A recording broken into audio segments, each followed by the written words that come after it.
都想個靈魂成長。喺呢一個末法時期啦，或者一個靈性大爆發嘅時期入邊，可以迅速咁增長提升自己。但係好多人都擺錯咗個重點喺通靈力入邊，講緊係我要睇到啲乜啊，感受到啲乜，聽到啲乜。其實呢一啲唔係靈性成長嚟嘅，呢啲只係當你個靈魂開始變得敏感，開始覺醒嘅時候，有機會出現嘅一啲反應，或者輔助你去更加了解呢個宇宙運作嘅一種能力。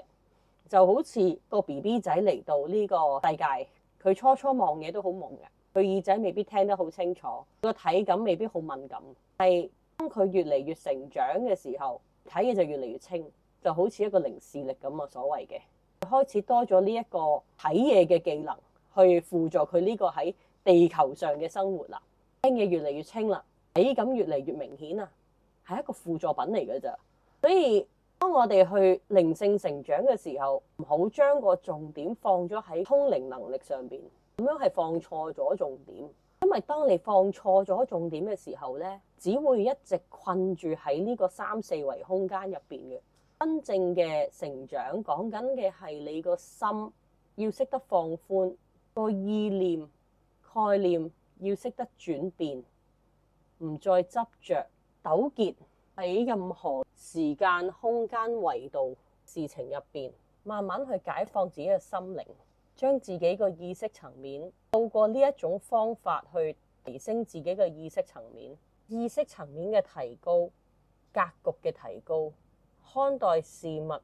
方式唔再咁單一化、二元對立，先至係真正步向覺醒嘅道路或者揚升嘅道路。唔好再咁執着喺個通靈能力上邊啊！可以嘅，你哋中意係可以開啟嘅呢個能力，係人都得嘅。其實外國亦都有好多研究發現，其實係可以練到翻嚟嘅。咁當然啦，睇下你肯投放幾多嘅心力、時間、精神去練習啦，亦都要睇翻你邊一方面嘅通靈力同埋邊一種練習方法係更加適合你啦。但係如果你過於執着喺六通方面嘅發展嘅時候，你就會離真正嘅覺醒越嚟越遠。希望你明我講乜。